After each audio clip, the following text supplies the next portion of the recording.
Hi, everybody. My name is Lisa All, and I'm in the Education Department at Pittsburgh Ballet Theater. Thank you so much for tuning into this video. Let's Talk Tutus. This is one of our educational programs for Pittsburgh Ballet Theater's open air production. And this program is all about making classical tutus. For one of the ballets in the open air production, PBT's costume shop is making 3 new classical tutus. And so we visited the costume shop several times over the course of about a month and got to see the entire process, from dyeing the fabric to putting all of the pieces together to the final fitting. And so we took a bunch of photos and videos and compiled them all here. And we're going to start the program with Pittsburgh Ballet Theater's costumier. Hello, my name is Janet Groom Campbell, and I have had the opportunity to design and build costumes for the Pittsburgh Ballet Theater for the past 46 years. I'm here tonight to tell you about our Jules costume that we will be using in our open air series that opens real soon. It consists of 3 ballerinas, and one is silver, one is gold, and one is ruby. So before we dive into the tutus, just a note that the ballet that we're talking about is actually an excerpt from the Sleeping Beauty ballet. And the Sleeping Beauty is a full-length ballet originally created in 1890 by Marius Petipa. And the Jules excerpt that Janet mentioned is from Act 3 of the ballet, which is a huge and magnificent wedding celebration for Aurora and the prince. And lots of special guests come to the wedding, including fairy tale characters and bluebirds. And then the jewel fairies also attend the wedding. And there are 3 of them, 3 jewels, who represent gold, silver, and rubies. And in some versions of the Sleeping Beauty, the jewels are a little different, but in our version, they're gold, silver, and rubies. The excerpt is about 6 minutes long, and the dancing is meant to be a wedding gift to Aurora and the prince. And you'll see when you come to open air that their dancing is exactly what their name implies. It is just sparkling and gorgeous classical technique. And so, of course, we need sparkling and gorgeous tutus to match. And I wanted to mention here that the tutu you see here is from our full-length production of the Sleeping Beauty a couple of years ago. And for that production, we rented the costumes and sets from Boston Ballet. So we don't actually have those tutus on hand. And so that's why we get to make new tutus for the open air production. And so the process of making a tutu starts with the fabric. Well, actually, it starts with Janet's concept for the tutus and her kind of envisioning a palette and a style for the tutus. But the physical construction of the tutu begins with the fabric and selecting the different fabrics and hand dyeing them. Our costume shop has this big dye vat that we dye fabric in for all of our costumes. And so Janet chooses the colors for the tutus, and Kaylee or Kristen on her staff will dye all of the different fabrics for the tutu. And you can see here that each of the 3 tutus has 3 fabrics that will make up the tutu. So let's go back to Janet, where she is describing the dyeing process after the fabric has been cut for each of the tutus. And here we have the gold, the silver, and the ruby. Now what we've done is we've chosen the fabrics that we want to use for these costumes, this beautiful brocade for the bodices, all of these different fibers for different trims and things, and then we dye them the colors we wanted them to be. So Kaylee dyed these 3 beautiful colors for the center fronts of the bodices. Then we decided to ombre up the sides and the backs so that the costume would be ombreed around the waist and out into the overskirt of the classical tutu. So when you ombre dye, you wet the fabric, you mix your pot of dye. The dye bath should be weaker than the center dark panel of this tutu. And then you just keep dipping what you want dyed, back and up and down, up and down. You don't stop, because if you do, you'll get a line. And you don't want a line, you want the color to just fade into the original color of the fabric. So we also are dyeing the overskirt of the tutu. This is the silver one that we dyed already. This will be at her hip line, and the white will be at the edge of the tutu. And then we're taking all of these fabrics and trimming the area between the end of the bodice and the end of the tutu. And I just wanted to show a quick video here of the fabric for the skirt. I just love seeing how voluminous the skirt is here at this stage. And it's just fun to see the transformation process from this big puffball sort of thing that must be very challenging to work with, and to see it change to that iconic silhouette of the tutu later on. This is what a classical tutu looks like before the center back seam and the underseam have been stitched together. This is also before any tacking is done. You can see how full all of the layers are that make up the tutu. And here's a more finished shot of the skirt. So a lot has gone on from that video we just saw to this point. The layers of tulle have been cut and scalloped on the ends and pleated. These very tiny little pleats, millions of them, it seems like, a very tedious and precise process. And then the skirt is attached to a brief that goes under the skirt, and then the skirt is pinned to a yoke. And you can see here, this is the skirt for the Ruby costume. You can see the beautiful effect of the ombre dyeing on the skirt at the hip line that Janet mentioned in the previous video.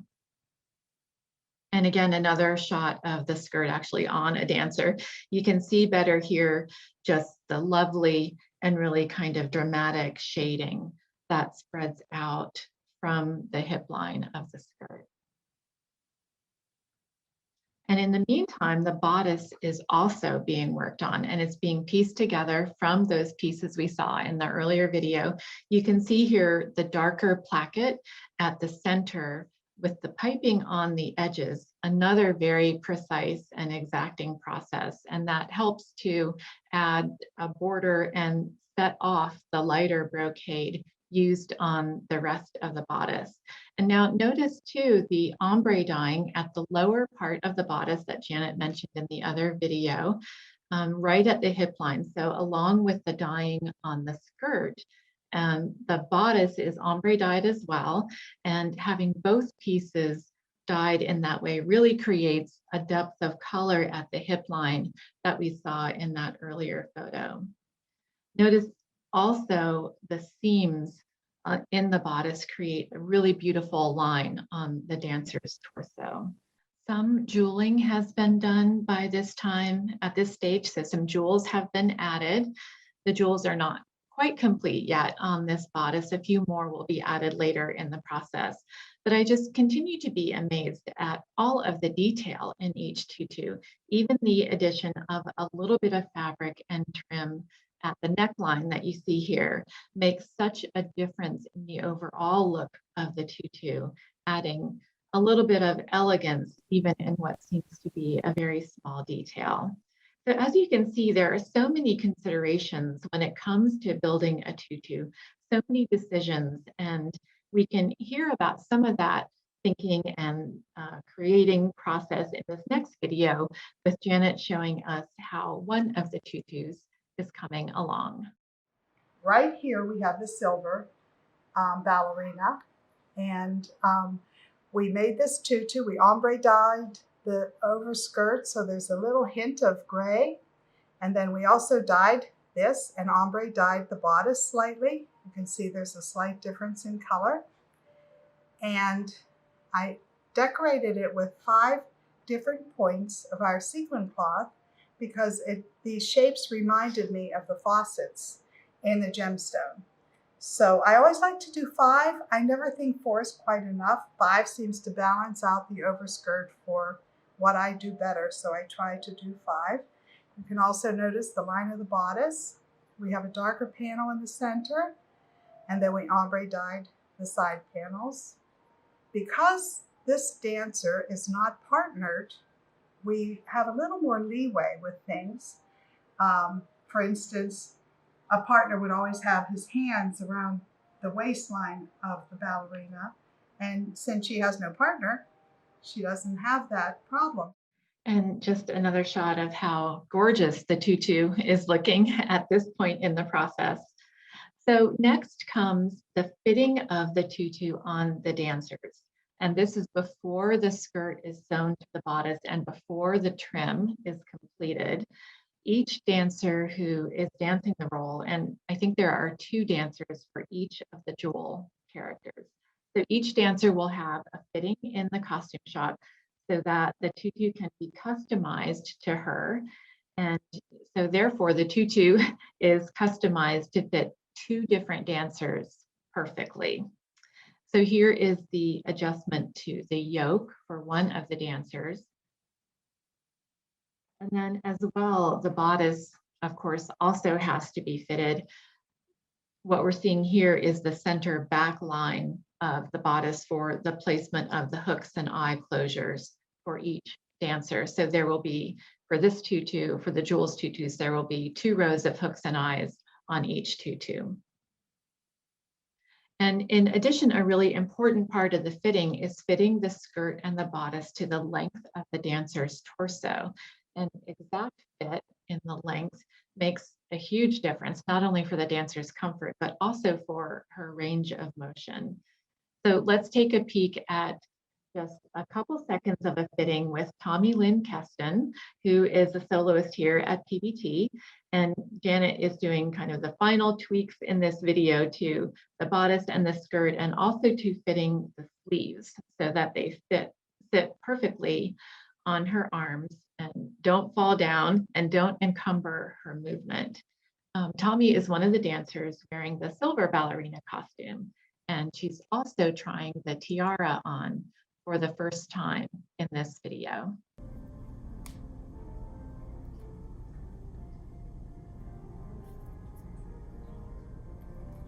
Okay, let's see how you look. That looks gorgeous. Wow, how's that feel? Good, it put feels a tiara great. on. Look at your tiara. Oh, yes! Very sparkly. Go for it. Perfecto.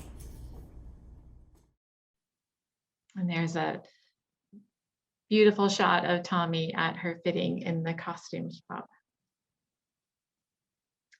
So after the fitting, it's time to do any final trim and jeweling on the costume. And this is the really fun part. You just can't have too many jewels on a tutu in a ballet where the characters are called jewels. And the skirt will have more jewels as well. And here Janet describes the final fitting process and the final trimming and decorating of the tutu. And what's striking again, really, is just the time and the details that goes into this process. It's absolutely amazing. The silver trim that I'm pinning on now, we are going to ombre dye like the overskirt. But I just want to see where I want to put it and how many pieces of this that I want to put onto the tutu. And this tutu has had its final fitting, and you can tell because the bodice is pinned to the yoke of the tutu. And the next step is to sew the 2 pieces together. But before we do that, we will mark where it is going to be attached and take the bodice off to finish up the center back closures. It will be less cumbersome to do that when it is in 2 pieces again. So, but we're very excited about the tutu. The fittings went really well. And the most important part is the dancers loved them. And that always makes you happy, because that means that they'll be happy to wear them and look beautiful in them.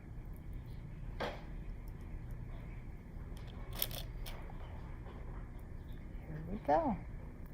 Now at the end of all of these pieces of trim, we will be adding jewels. Probably this jewel on some and the Edelweiss jewel on others, or the pear-shaped, lemon-shaped jewel. The sleeves also still need to be jeweled. And then just a little more video here as Janet is placing the jewels at the end of the trim pieces. I love how the jewels are going to give kind of an exclamation point to the ends of the trim pieces. And the trim and the jewels add such sparkle, but they also really add a depth to the tutu and a beautiful sense of light overall to the costume. And these are all Swarovski crystals that we're using.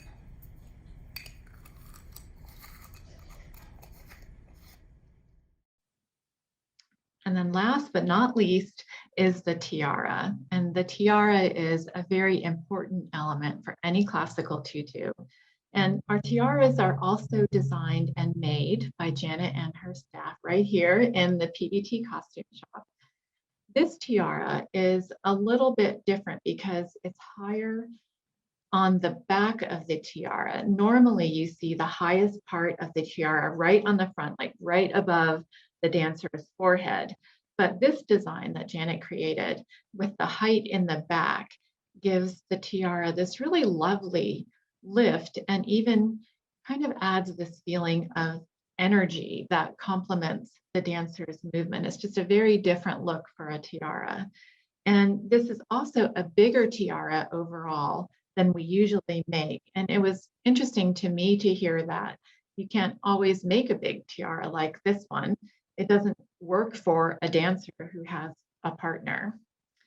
And so in this last video of our program, Janet talks about her concept for the tiara and kind of the freedom that you have when you're making a tiara for a dancer who's dancing alone or dancing without a partner. We also made a really tall crown for her, because that's another thing you have to be careful with when you are making tiaras for dancers that do have partners. They have to reach around the top of the tiara, so it has to be a lot shorter. But this one, I really like the shape of this. I used a diamond shape to remind us of the jewels in this costume. You can see we added quite a few little dangly teardrops to catch the light, so I can't wait to see it on stage. And those costumes are going to look absolutely stunning on stage. I just want to thank Janet and her staff, Kaylee Hansberry and Krista McLean, for allowing us into the costume shop to see the amazing artistry and the incredible amount of work that goes on behind the scenes in building a classical tutu. And I wanted to also thank PBT dancers Tommy Lynn Keston and Grace Rookstool for allowing us to hang out at their costume fitting. And thanks also to Aviana Adams for taking some of the photos and videos for this program. And thank you so much for joining us, and we'll see you at Open Air.